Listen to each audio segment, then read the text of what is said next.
Hello and welcome everyone to Immigration and Jobs Talk Show. I'm your host Nipasa and I'm very happy to have you join us. Well, we are streaming live right now on YouTube, LinkedIn, Facebook, and on X. So please feel free to comment and participate. And before we head on with today's webinar, I have this very important disclaimer.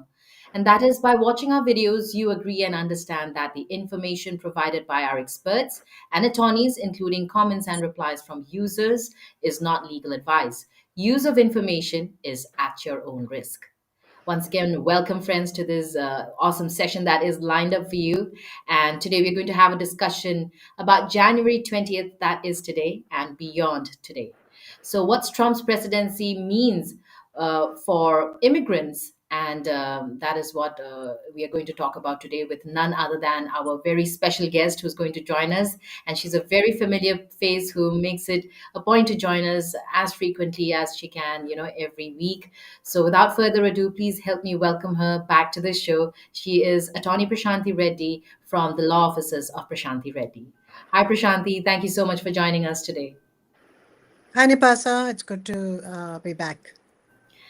Really good to have you back, and it's exciting because it's a very, very important day for United States, and everyone in America or the world is very excited of what is happening today. So, what do you think, folks out there can expect from today's episode?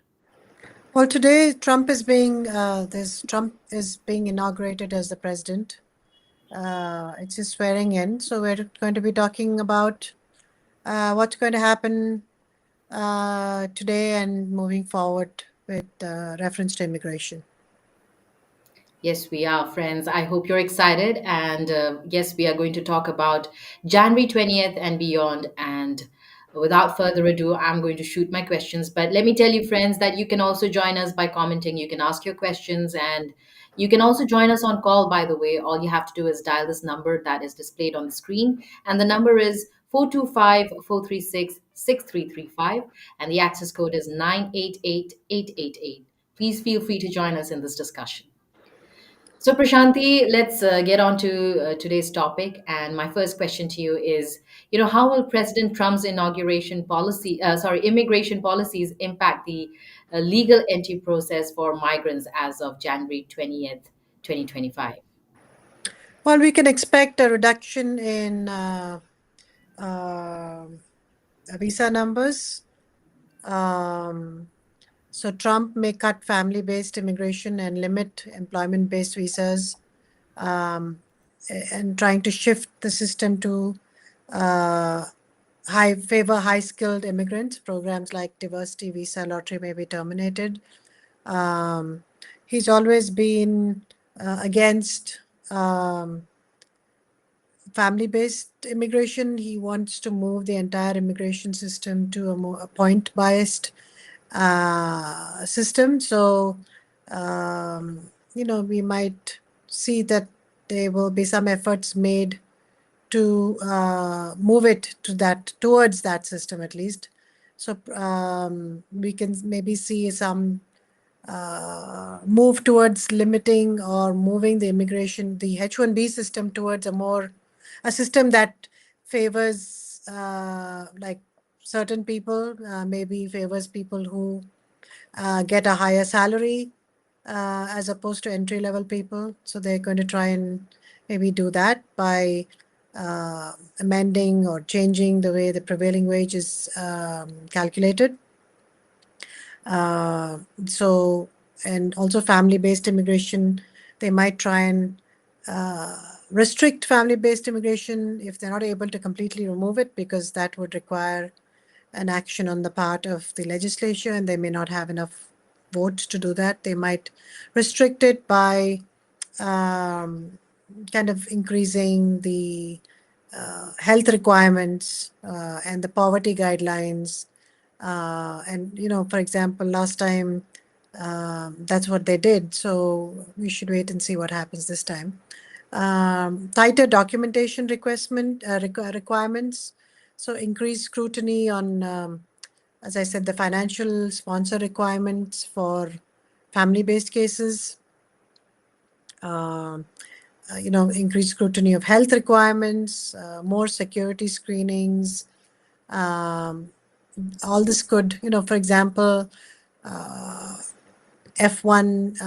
B1s, B2s, where might require fingerprinting again, H4s, uh, and that really delayed the process during his last term because he put in a fingerprint requirement for all these visas, and that's simply delayed the process by so long that it was equivalent to not having, those visas. For example, the H4s were delayed to about 10 to 18 months processing time. And same with the all the other I-539s, such as filing of B2 status, B1 status, F1 status, etc., etc. So that could happen again. Um, Also, as I was talking about H1Bs and other non-immigrant visa programs could face stricter, stricter processing, higher denial rates, and this could impact all the sectors, but especially the tech sector and the healthcare sector could be impacted. Uh, and We know that the denial rate under the previous Trump administration was, um, the RFA rate was at least 60%, and the denial rate was about 30%, as opposed to less than 1% now. Uh, so we could see maybe that happening again. This is the way they restrict H1Bs and close the doors by just making the processing time longer, and also stricter processing. So again, let's see. Let's wait and watch what happens. There's also, as I was saying, the wages. They could increase the wages to such an extent that only very senior people or high paid individuals would qualify. Um, they tried to do that the last time with the wage rule, but it didn't go through in court because of some procedural reasons. So if they can fix that, then your prevailing wage starting salary would be over 200,000 for any IT professional, and that would pretty much eliminate, I think, most of the H1s if that happens. So as I said, there were also travel bans last time. So there was a Muslim country travel ban. Like, 7 countries could not apply for any kind of visas.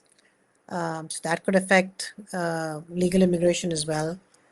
So yeah, let's wait and watch what happens. But this is what happened last term. We have to see if it's any better or it's worse this time. Absolutely, and it's just the first day. So early to say, but as we hear, Trump is going to keep himself busy. He seems like he's not going to rest at all. So a lot of promises coming up, a lot of things, he's saying he's going to do. So I think all we can do is expect a lot of changes for sure. And stricter things, yes, I think. Thank you so much, Prashanthi, for taking that up. And I would like to welcome Rajesh on YouTube. Thank you so much for joining us, Rajesh. Stay with us. We are going to take up your question. But for now, Prashanthi, I also have another question. And if you can tell us, what are the key immigration changes that Trump has promised, to implement on day one of his second term? And how will they affect asylum seekers also? Well, he did. I mean, it's in the news everywhere that he proposes to sign 100 executive orders on his first day.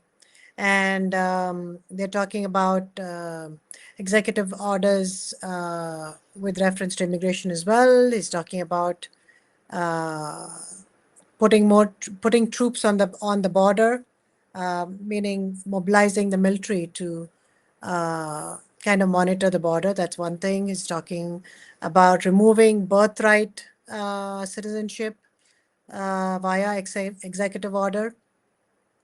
That is, if you're born in the U.S., you're no longer guaranteed citizenship. So that's another thing that might happen. I was just reading the New York Times today.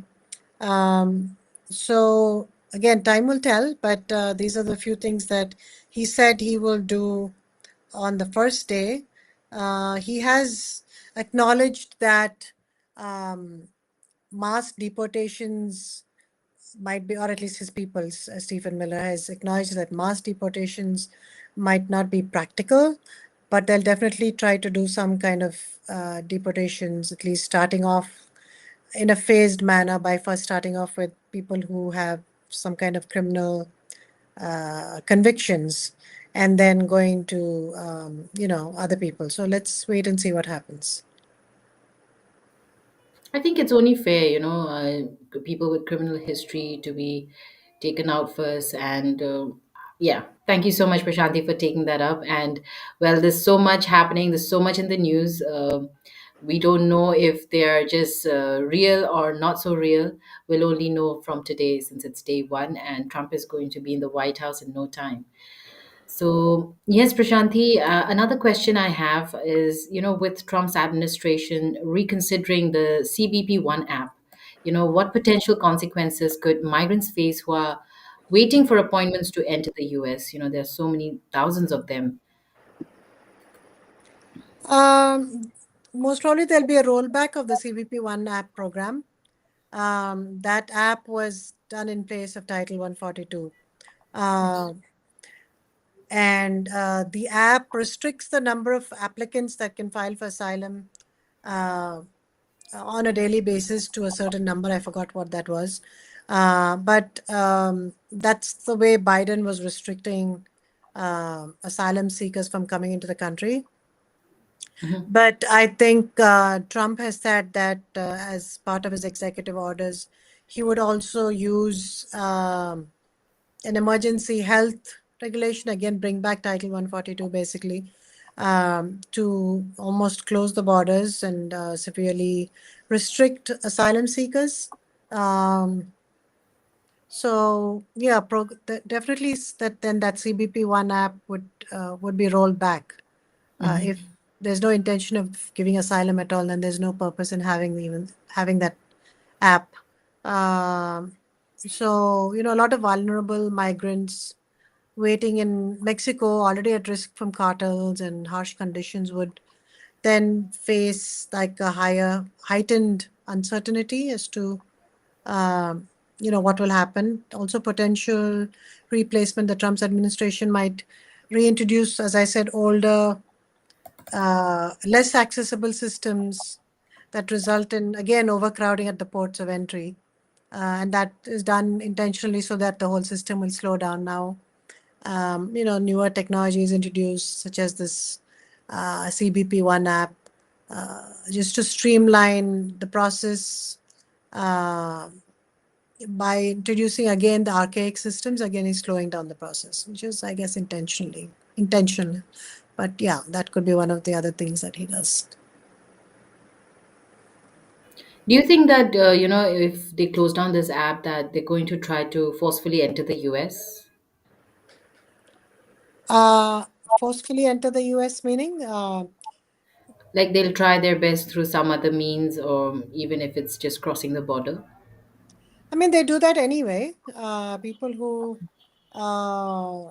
cross the border because they don't want to, go through the border and risk not being able to enter, because not everyone is allowed right into the country. Very few people are. If they're trying to come legally through asylum, uh, there are a lot of illegal people who enter illegally.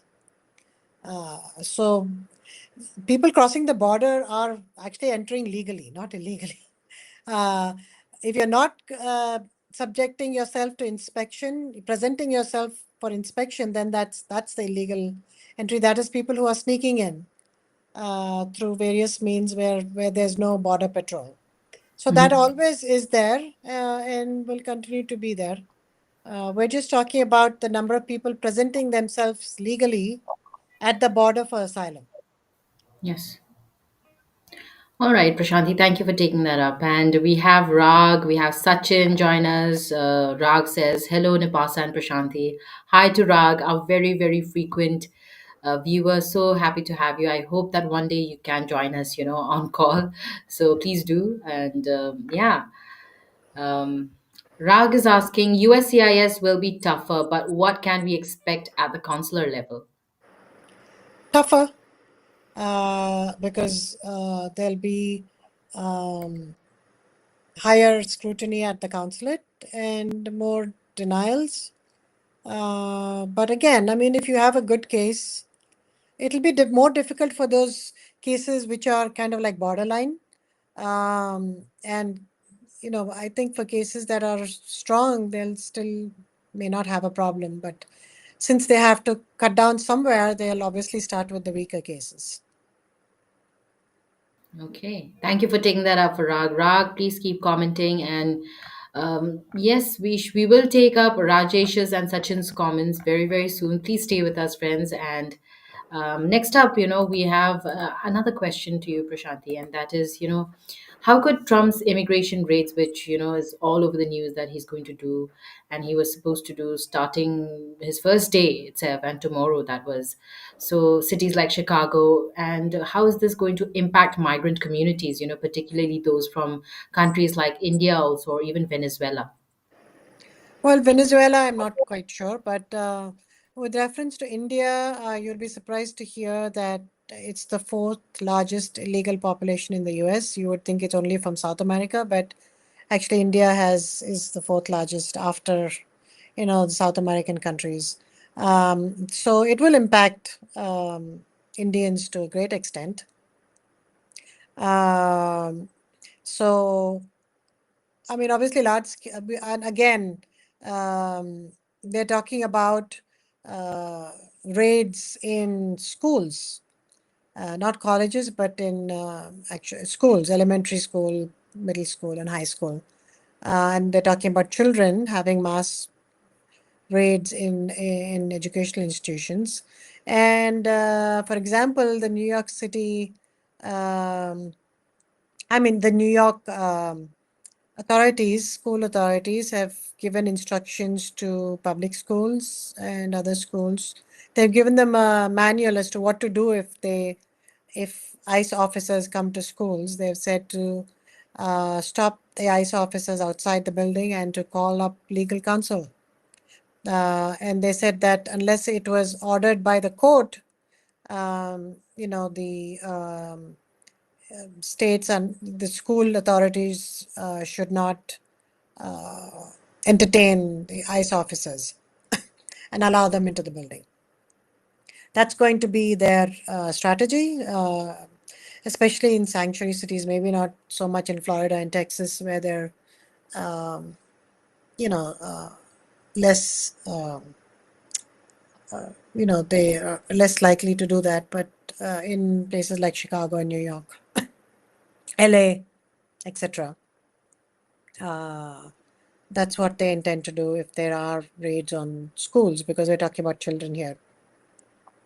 But uh, large scale raids are likely to focus on metropolitan areas because that's where most of the immigrants are.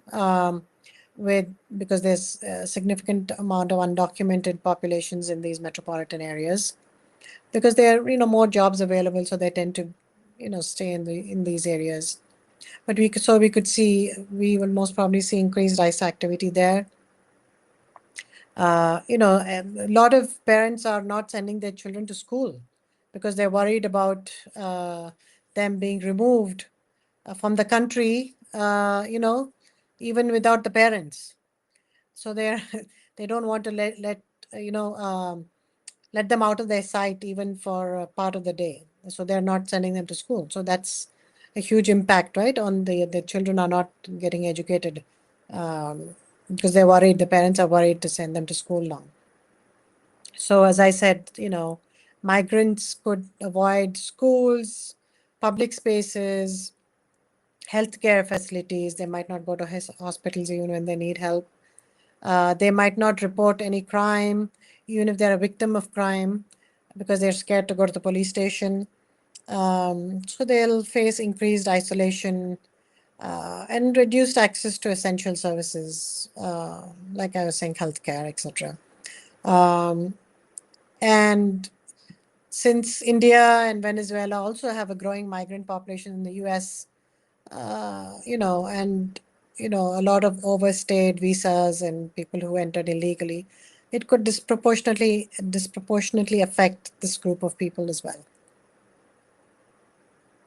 Right, Prashanti. And we even heard that they were going to raid in many places in Chicago. But then Tom Homan, the border czar, said that the incoming administration is yet to decide when will they do the raids, because it seems there was a leak of this information, and they are definitely looking when will they start their raid. And they were also saying that if there are if there is some sort of incorporation, from individual from officers or people out there, from the states, well, they said that it would complicate more efforts. So um, I don't know what's going to happen, but is it very, very scary? Should people be scared? Do you have any options No, or Tom, tips what Tom, people can do? Tom Holmes has said that he will not conduct mass deportation raids from day one.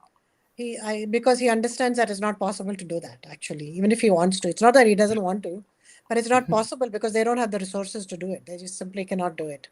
So, I mean, it's a lot of rhetoric, of course, that there will be mass deportations, but there'll definitely be more deportations than before. Present administration doesn't focus on deporting everybody because they know that uh, you know, that doesn't make sense. Of course, even the present administration, Biden administration, does have a policy of deporting offenders, Mhm. people who commit serious offenses and felonies. Uh, so, I mean, the Trump administration is saying the same, that that's what they're going to start with. So let's see how far they go beyond that. Um, also, yeah, but so uh, in the beginning, at least, they're going to focus on the same thing that the Biden administration focused on, which is deporting criminals. But they might try and take it further than that. To what extent is to be seen, but may not be to the extent that they want it to be. Like they can't deport, all the million illegal immigrants that they are, but they'll definitely deport more than the previous administration. Right. Well, we'll just have to wait and watch, and let's not be scared. And thank you so much, Prashanti, for taking that up. Well, we also have more people who have joined us. I think we should take a couple of comments. So let's take up Rajesh's first. I have family members on F1 student visas, and they plan to apply for OPT soon. If the Trump administration revisits the OPT program, should their ability to work in US be at risk? What alternatives do they have? I mean, obviously, it'll be at risk if you don't have OPT. Alternatives is to move to a H1 directly, but you should be able to get picked in the cap. Otherwise, you won't be able to do that. Move to a green card directly, but if you're an Indian national, you most probably won't be able to do that because the visa numbers are not available. Uh, Take another F1 program and move to CPT. There are only so many options that you have. You have other work visas, and we discussed that alternatives to a H1 in our previous show. So you can look into that as well to see if you qualify for any of those other non-immigrant visas like the TN, E3, L1, etc. Right. Thank you, Rajesh, for commenting and for participating. I hope you've got your answer. And thank you, Prashanti. Rag is back with another question. Oh, yes. He's asking, the new Lake and Riley Act will be bad for red states as the governor can order random revocations. Is it true? The Riley Act can be bad for red states as the governor can order random. Uh, I don't know how the governor has any power over immigration law because immigration law is a federal subject. But definitely the states, um, if they can give cooperate with if they start cooperating with the federal government, then they can use their police force to remove people, to hand them over to ICE. So it makes a big difference if the state Mhm. government cooperates or they don't for the enforcement purposes. Right. Well, thank you, Prashanthi, for taking that up for Rag. Let's take up Sachin's comment now. Sachin is asking, how will designating criminal cartels like Trende, Aragua, and MS-13 as foreign terrorist organizations impact their members' immigration status and removal proceedings? And what are the potential implications for asylum seekers and refugees, given the planned suspension of refugee settlement and ending of asylum entirely? Uh,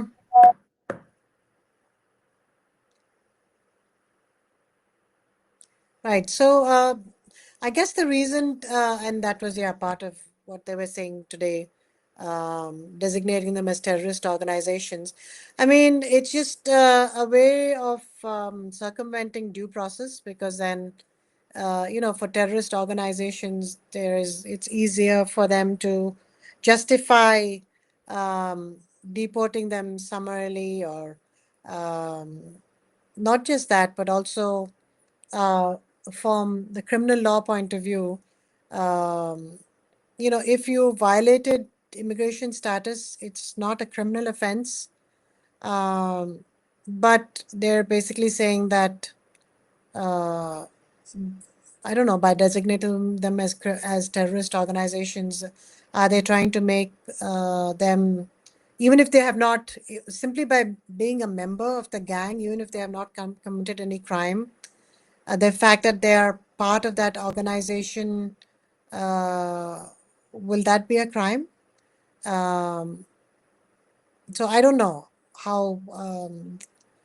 It's obviously going to make it more difficult easier for them to deport them, Mhm. even if they have not committed a crime, if they're out of status. I mean, anyway, they can deport them if they're out of status. So um, I don't know how it's going to impact them. It's just going to make it, I think, easier for USCIS to deport them, uh, which anyway they can. So if they want to, uh, I just, yeah, I guess it just um, making them designating them as more dangerous, maybe, so that they can deport them as a first preference, uh, Yes. even if they have not committed a crime, maybe. Okay. Okay. Well, thank you so much, Sachin. I think that was a very interesting question, and Prashanti, thank you for taking that up. We have K. Vishwanathan. Hi, K. Vishwanathan. Thank you for joining us again. Really good to see you. And I hope that you can join us on call also. Any one of you, actually, Rag, Sachin, Rajesh, join us on call. Our number is 425-436-6335, and the access code is 988-888. So, K. Vishwanathan is asking, hi, how will the blanket L1 visa process get impacted now? I mean, the scrutiny might be higher for the blanket L1, because each time a person is sent on a blanket, it doesn't go to USCIS, it goes to the Department of State, because that person approaches the consulate and shows their documents to the consulate, and then the consulate approves or denies the individual blanket and the blanket petitions. Um, and also, applying for a blanket petition itself might get, not just the individual one, but the blanket petition also might get more difficult. Just, they'll just ask for more documentation, and the denial rate might be higher. Right. Well, thank you, Prashanti, for taking that up, and thank you, K. Vishwanathan. Prashanti, my next question to you would be about, the CHNV initiative. So, what is the future of immigration relief programs like the CHNV initiative, and how will the Trump administration handle them starting this year? Um, yeah, so future of immigrant relief programs, that's what we're talking about. So TPS, and CHNV, DACA could be scaled back or terminated. Migrants already in the US under these programs might face deportation. Now USCIS knows that they're not in status. Um, Trump's policies could shift more from benefits. USCIS could shift from a benefits organization to a more enforcement organization, which is what happened um, during his last term also, so they could prioritize detention, removal, over extending relief for humanitarian protection, and that kind of strains the legal system and the federal resources because there's more resources are put towards enforcement than they are towards benefits. So then, all the benefits, the usual application processes, whether it be for a green card or non-immigrant petitions, they take double the amount of time because all those resources are moved for towards enforcement. Um, I mean, like advocacy groups and state governments, private organizations are likely to contest and litigate the rollback of these programs because this is basically a violation of due process. Uh, we have to wait and see how it plays out in the courts. But yeah, they will present by the Trump administration does intend to roll back on humanitarian programs, and the asylum is also a humanitarian program, which yeah, they might asylum might come to an almost standstill. It's already um, pretty. It is quite decreased under the Biden administration, but it will be much more decreased, I think, under the Trump administration. Well, thank you so much, Prashanthi, for taking that up and for the detailed explanation. Now, next up, I have another question, and that is, if you could tell us what could be the consequences, for businesses relying on immigrant labor, especially in the wake of Trump's plans to tighten immigration policies. Um, there'll be a strain on all key industries which use immigrant labor, such as the agricultural industry, construction, services sector that are heavily reliant on immigrant labor. They could face worker shortages that would drive up the wages and drive up the prices to the consumer. So we are already facing inflation. We could see further inflation if there's a shortage of labor, and we know these industries really depend on that migrant labor to run their industry because there's not enough local labor to take care of that. I mean, so yeah, you could see prices increase in food, for example, the cost of construction, et cetera, et cetera. Also, that could have an economic rippling effect. Um, restrictive visa policies and increased deportations will reduce economic activity in regions that are especially dependent on migrant labor. Um Compliance. Um Costs for employers. So employers may Mhm, face fines and again operational disruptions, due to stricter enforcement um, mhm, and stricter hiring regulations. If mhm, they say that e-verify is required for all employers, then that costs more time and effort for employers to become compliant. If H1Bs are more difficult to get and they need more paperwork is required, they increase the fee, they increase the wage levels, then we're talking again about the cost of doing business just increases tremendously. And they might not be then even they may not even file those kind of petitions, employers, because it becomes very expensive for them and time consuming to file mhm. those kind of visas. Right, right. Well, and if it's going to be merit based, like we discussed earlier, then again, only the high level, sorry, the high wage immigration, right?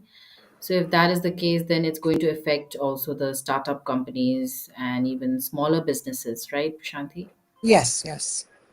Okay. Okay. Thank you so much, Prashanti, for taking that up. And now my next question is about, again, about deportation and Trump's promises about it. So, how do Trump's promise to ramp up deportation efforts align with his stance on sanctuary cities? And what legal challenges might arise? Um, Trump's administration may put pressure on on cities to comply by trying to penalize them, maybe by withholding federal funds or uh, then there could be legal battles with the state suing, the federal government, and that could become messy and escalate to the Supreme Court. And this could really test the limits of federal authority because then this it'll go to Supreme Court, and then the question will be under the Constitution. Uh, what is the federal authority and what prevails, the state or the federal authority over the subject of immigration? So that's something that will be tested in the Supreme Court finally, I think. Also, the with reference to deportations, mass deportations, the high deportation targets could overwhelm detention facilities, in these cities, and disrupt migrant families, particularly mixed status households where they're U.S. born children, but the parents may be illegal aliens, undocumented aliens. So that uh, could really strain, migrant families in these sanctuary cities. Also, efforts to expand detention capacities and immigration enforcement budget could face resistance in Congress. So there could be legislative stalemates, especially um, from the Democrats. So that could also you know that could kind of put a halt on deportation efforts, because then there won't be any detention facilities to stage these undocumented aliens, and they may not have the budget to enforce and remove all these people because that budget has to be approved by the Congress. So that's all that you'll see all that playing out in the near future. Right, right. So I think there are going to be a lot of changes, challenges, and when there are changes, I mean, we are also going to have. I mean, we have started some new rules since the 17th of January as well. So new forms, everything, and uh, I mean, how can immigrants out there prepare themselves at this changing times? You know. They have to just stay alert, be aware of what the law is, and take legal help. Uh, and be prepared, and find alternatives. Keep alternatives in mind in case A doesn't work out. Then what's the alternative? What is B? So have a game plan in place. Yes, I think that is a very, very important tip. Thank you so much, Prashanthi. Moving on, I have my next question, and that is, as Trump begins his second term today, how will his presidency affect US Mexico relations as well, particularly in terms of migration and border enforcement strategies also? Well, number one, there'd be cooperation challenges with cooperation. Trump may push Mexico to accept stricter enforcement rules, such as expanding the MPP program, and that kind of resistance could lead to diplomatic strain between the two countries. The border could be increasingly militarized. They're talking today about moving the army to the border to help guard the border. So this could also cause tension between U.S. Mexico relationships with the military at the Mexican border. Um, and enhanced enforcement at the border could include technology, personnel investment, you know, and could create tension over sovereignty, because it's a border area. So if you move the military there, that could definitely create tension, and also human rights concerns as well. Also, there could be regional impacts. Central South American countries may feel indirect pressure as well, as when the U.S. Mexico migration policies influence, the movement of peoples, potentially leading to increased displacement and border bottlenecks in all these regions.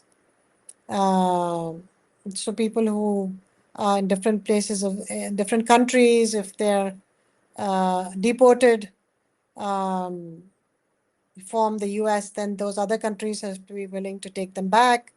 And if they're sent en masse, then it might be difficult for the other countries to accept so many people at the same time and to house them, etc., etc. And if it involves traveling back, and then those countries that are on the way when they're traveling, they could also, face some financial difficulties when all this mass of population is traveling through their countries as well. Right. Thank you so much, Prashanti. And do you have anything to say about travel ban?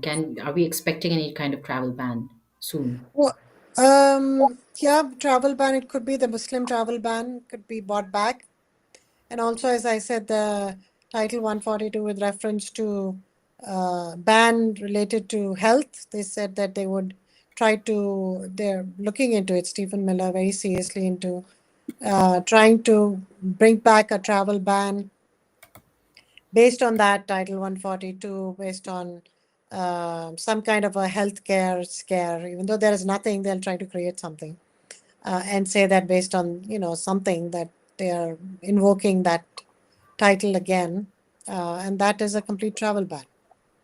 Uh, Okay. Whether that'll hold in court or not, that's a different story. But I think that's what they want to They're do to trying. close the border. To close the Mhm. border. Okay. Okay. Well, thank you so much. That was very enlightening. And we have K. Vishwanathan coming up with another question. So he's asking, what's the difference in I-129 for L1s especially? Uh, so as I said, all non-immigrant um petitions could be affected because the denial rate will be increased, the scrutiny will be increased, the RFEs will be increased, the documentary requirements will be increased. For the L1, for example, they might uh, become more stricter with who qualifies for an L1, whether the person, in order to show that the person qualifies as an executive or as a manager, they might require more documentation. Sometimes they go to a ridiculous extent. Uh, they ask for they ask for documents showing that the person is actually doing executive work when the person is actually, the title is CEO, and the person is the owner of the company. So obviously they will be doing executive work, but they ask for documentary evidence showing that he's actually doing executive work. And sometimes that, you know, uh, the burden on the companies is too much to be able to document, the day-to-day working of the person. So there are things like that, hurdles that they can impose in the processing. They might say the company is too small. They might say the revenues are not enough. They might say that the person is not supervising, enough people. There's so you have to look at all the requirements for any type of petition, and they'll just make that harder by saying that they're not convinced that the person is fulfilling those requirements. So no matter what kind of petition it is, go into the requirements and see what they are, and they're just going to make those harder. Um, but I mean, all said and done, we've been through 4 years, and we know what it's about. So I mean, we'll get through this as well. It's not the end of the world. So it's just going to be a little bit more difficult. And different, for sure. Yeah. Thank you so much, Prashanti. Yes, and Kay, thank you for joining us. Prashanti, just stay with us for a couple more minutes. We'll quickly take up more questions, and I think we can wrap up for today. So, control, if you can display, please, on the screen. So, this first one is, I need true advice, please. I want to change H1B to green card. So, what is the process, and when should I start? It's second year with my H1B. You should Sudeep. start as soon as possible. If your employer is sponsoring you, then you need to uh, file for prevailing wage. Then you file for the perm, And once the perm is approved, then you file an I-140. And when your visa number becomes available, then you file the 485. So that's the general process for filing for a green card. Okay. Thank you for taking that up. Thank you, Sudeep. Sudeep. And let's take up this next one. So this is from an anonymous member asking, "Hi, I am on H1B and approved I-140 and was laid off on the 1st of December, and my 60 days grace period is almost done with no luck in finding job. I was a full-time employee. I have the below questions. I am planning on applying for H4 with EAT. How many days does it take for the process? And in the meanwhile, if I get a job, say within 1 or 2 months, can I move back to my H1B? What will happen to my H4 application after that?" To process, it might take 8 to 10 months. Um, if you get a job in the meantime, you can move from a pending H4 to back to a H1 by filing a change of status if it is after the 60 days period. And what was the third question? The third question is, what will happen to my H4 application? Once your H1 is approved, then you can simply withdraw your H4 application. Okay, okay. Thank you so much, Prashanthi, for taking that up. And I think with that, we have taken up all the questions for today.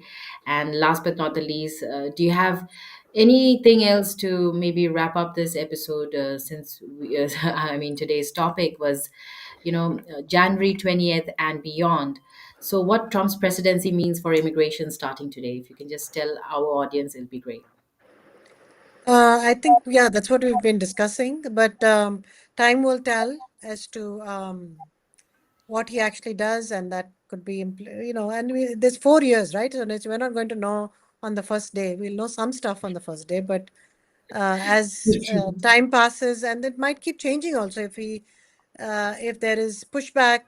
One thing we have to remember is he's not going to stand for re-election again, which might be a good thing because then he may not have to listen to his base because he doesn't care about getting he doesn't have to worry about getting re-elected by them.